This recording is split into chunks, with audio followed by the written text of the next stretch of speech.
ನೀರು ಕೇಳುವ ನೆಪದಲ್ಲಿ ಮನೆಗೆ ನುಗ್ಗಿ ವೀಲ್ಚೇರ್ನಲ್ಲಿದ್ದ ವೃದ್ಧ ಪತಿ ಎದುರೇ ಮಹಿಳೆಯ ಕತ್ತು ಸೀಳಿ ಕೊಲೆ ಮಾಡಿ ಆಕೆಯ ಮೈಮೇಲಿದ್ದ ಚಿನ್ನಾಭರಣ ದೋಚಿರುವ ಆಘಾತಕಾರಿ ಘಟನೆ ನೆಲಮಂಗಲದ ಪೇಟೆ ಬೀದಿಯಲ್ಲಿ ನಡೆದಿದೆ. 60 ವರ್ಷದ ಶೋಭಾ ಮೃತ ಮಹಿಳೆಯಾಗಿದ್ದು, ಆರೋಪಿಗಾಗಿ ಪೊಲೀಸರ ಶೋಧ ಮುಂದುವರೆದಿದೆ. ಮೇಲಿಂದ ಮೇಲೆ ನಡೆಯುತ್ತಿರುವ ಚಿನ್ನಾಭರಣ ದರೋಡೆ ಪ್ರಕರಣ ಈಗ ಕೊಲೆ ಹಂತಕ್ಕೂ ಹೋಗಿರೋದು ಸ್ಥಳೀಯರ ನಿದ್ದೆಗೆಡಿಸಿದೆ. ಬರ್ಬರವಾಗಿ ಕೊಲೆಯಾಗಿರುವ ಮಹಿಳೆ ಶೋಭಾ ನೆಲಮಂಗಲದ ಪೇಟೆ ಬೀದಿಯಲ್ಲಿ ತಮ್ಮ ಪತಿಯೊಂದಿಗೆ ವಾಸವಾಗಿದ್ದರು. ಈ ದಂಪತಿಗೆ ಮಕ್ಕಳಿರಲಿಲ್ಲ. ಪತಿಯು 12 ವರ್ಷಗಳ ಹಿಂದೆ ಬ್ರೈನ್ ಸ್ಟ್ರೋಕ್ ಆಗಿ ಹಾಸಿಗೆ ಹಿಡಿದ ಕಾರಣ ಇವರೇ ಮನೆಗೆ ಆಧಾರವಾಗಿದ್ದರು. ಅನಾರೋಗ್ಯ ಪೀಡಿತ ಪತಿಯನ್ನ ಮಗುವಿನಂತೆ ಹಾರೈಕೆ ಮಾಡುವ ಜೊತೆಗೆ ಸುತ್ತಮುತ್ತಲಿನ ನಿವಾಸಿಗಳ ಜೊತೆಗೂ ಅನ್ಯೋನ್ಯವಾಗಿದ್ದರು. ಇನ್ನು ಇವರದ್ದು ಶ್ರೀಮಂತ ಕುಟುಂಬ ಎನ್ನಲಾಗಿದ್ದು, ಶೋಭಾ ಅವರ ಪತಿಗೆ ಫಿಸಿಯೋಥೆರಪಿ ಮಾಡಲು ಪ್ರತಿದಿನ ವೈದ್ಯರು ಮನೆಗೆ ಬರುತ್ತಾ ಇದ್ರು. ಎಂದಿನಂತೆ ನಿನ್ನೆಯೂ ಅವರು ಬಂದ ವೇಳೆ ಕೊಲೆ ನಡೆದಿರುವ ವಿಚಾರ ಬೆಳಕಿಗೆ ಬಂದಿದೆ ಎನ್ನಲಾಗಿದೆ. ಮಾಹಿತಿಗಳ ಪ್ರಕಾರ ಮಧ್ಯಾಹ್ನ 4 ಗಂಟೆ ಸರಿಸುಮಾರಿಗೆ ಪೇಟೆ ಬೀದಿಯಿಂದ ಮನೆಗೆ ಬಂದಿದ್ದ ಶೋಭಾರನ್ನ ಆರೋಪಿ ಹಿಂಬಾಲಿಸಿದ್ದಾನೆ.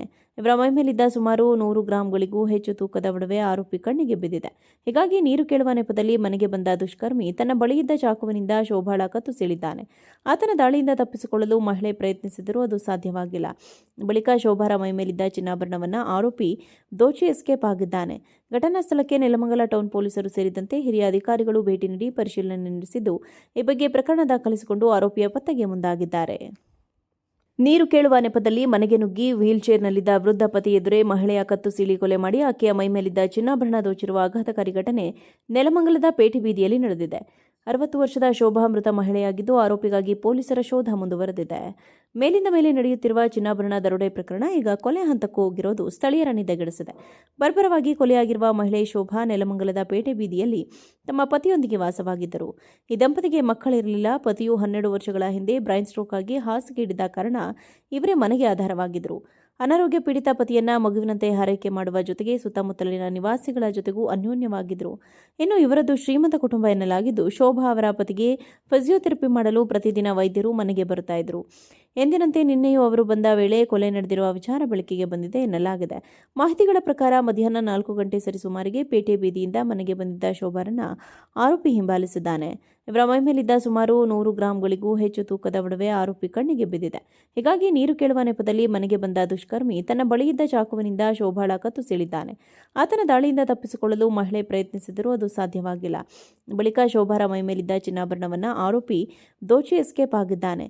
ಘಟನಾ ಸ್ಥಳಕ್ಕೆ ನೆಲಮಂಗಲ ಟೌನ್ ಪೊಲೀಸರು ಸೇರಿದಂತೆ ಹಿರಿಯ ಅಧಿಕಾರಿಗಳು ಭೇಟಿ ನೀಡಿ ಪರಿಶೀಲನೆ ನಡೆಸಿದ್ದು, ಈ ಬಗ್ಗೆ ಪ್ರಕರಣ ದಾಖಲಿಸಿಕೊಂಡು ಆರೋಪಿಯ ಪತ್ತೆಗೆ ಮುಂದಾಗಿದ್ದಾರೆ.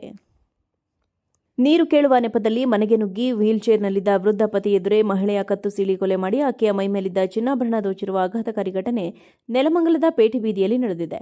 60 ವರ್ಷದ ಶೋಭಾ ಮೃತ ಮಹಿಳೆಯಾಗಿದ್ದು, ಆರೋಪಿಗಾಗಿ ಪೊಲೀಸರ ಶೋಧ ಮುಂದುವರೆದಿದೆ. ಮೇಲಿಂದ ಮೇಲೆ ನಡೆಯುತ್ತಿರುವ ಚಿನ್ನಾಭರಣ ದರೋಡೆ ಪ್ರಕರಣ ಈಗ ಕೊಲೆ ಹಂತಕ್ಕೂ ಹೋಗಿರೋದು ಸ್ಥಳೀಯರ ನಿದ್ದೆಗೆಡಿಸಿದೆ. ಬರ್ಬರವಾಗಿ ಕೊಲೆಯಾಗಿರುವ ಮಹಿಳೆ ಶೋಭಾ ನೆಲಮಂಗಲದ ಪೇಟೆ ಬೀದಿಯಲ್ಲಿ ತಮ್ಮ ಪತಿಯೊಂದಿಗೆ ವಾಸವಾಗಿದ್ದರು. ಈ ದಂಪತಿಗೆ ಮಕ್ಕಳಿರಲಿಲ್ಲ. ಪತಿಯು 12 ವರ್ಷಗಳ ಹಿಂದೆ ಬ್ರೈನ್ ಸ್ಟ್ರೋಕ್ ಆಗಿ ಹಾಸಿಗೆ ಹಿಡಿದ ಕಾರಣ ಇವರೇ ಮನೆಗೆ ಆಧಾರವಾಗಿದ್ದರು. ಅನಾರೋಗ್ಯ ಪೀಡಿತ ಪತಿಯನ್ನ ಮಗುವಿನಂತೆ ಹಾರೈಕೆ ಮಾಡುವ ಜೊತೆಗೆ ಸುತ್ತಮುತ್ತಲಿನ ನಿವಾಸಿಗಳ ಜೊತೆಗೂ ಅನ್ಯೋನ್ಯವಾಗಿದ್ದರು. ಇನ್ನು ಇವರದ್ದು ಶ್ರೀಮಂತ ಕುಟುಂಬ ಎನ್ನಲಾಗಿದ್ದು, ಶೋಭಾ ಅವರ ಪತಿಗೆ ಫಿಸಿಯೋಥೆರಪಿ ಮಾಡಲು ಪ್ರತಿದಿನ ವೈದ್ಯರು ಮನೆಗೆ ಬರುತ್ತಾ ಇದ್ರು. ಎಂದಿನಂತೆ ನಿನ್ನೆಯೂ ಅವರು ಬಂದ ವೇಳೆ ಕೊಲೆ ನಡೆದಿರುವ ವಿಚಾರ ಬೆಳಕಿಗೆ ಬಂದಿದೆ ಎನ್ನಲಾಗಿದೆ. ಮಾಹಿತಿಗಳ ಪ್ರಕಾರ ಮಧ್ಯಾಹ್ನ 4 ಗಂಟೆ ಸರಿಸುಮಾರಿಗೆ ಪೇಟೆ ಬೀದಿಯಿಂದ ಮನೆಗೆ ಬಂದಿದ್ದ ಶೋಭಾರನ್ನ ಆರೋಪಿ ಹಿಂಬಾಲಿಸಿದ್ದಾನೆ. ಇವರ ಮೈಮೇಲಿದ್ದ ಸುಮಾರು 100 ಗ್ರಾಂಗಳಿಗೂ ಹೆಚ್ಚು ತೂಕದ ಒಡವೆ ಆರೋಪಿ ಕಣ್ಣಿಗೆ ಬಿದ್ದಿದೆ. ಹೀಗಾಗಿ ನೀರು ಕೇಳುವ ನೆಪದಲ್ಲಿ ಮನೆಗೆ ಬಂದ ದುಷ್ಕರ್ಮಿ ತನ್ನ ಬಳಿಯಿದ್ದ ಚಾಕುವಿನಿಂದ ಶೋಭಾಳ ಕತ್ತು ಸೀಳಿದ್ದಾನೆ. ಆತನ ದಾಳಿಯಿಂದ ತಪ್ಪಿಸಿಕೊಳ್ಳಲು ಮಹಿಳೆ ಪ್ರಯತ್ನಿಸಿದರೂ ಅದು ಸಾಧ್ಯವಾಗಿಲ್ಲ. ಬಳಿಕ ಶೋಭಾರ ಮೈಮೇಲಿದ್ದ ಚಿನ್ನಾಭರಣವನ್ನು ಆರೋಪಿ ದೋಚಿ ಎಸ್ಕೇಪ್ ಆಗಿದ್ದಾನೆ.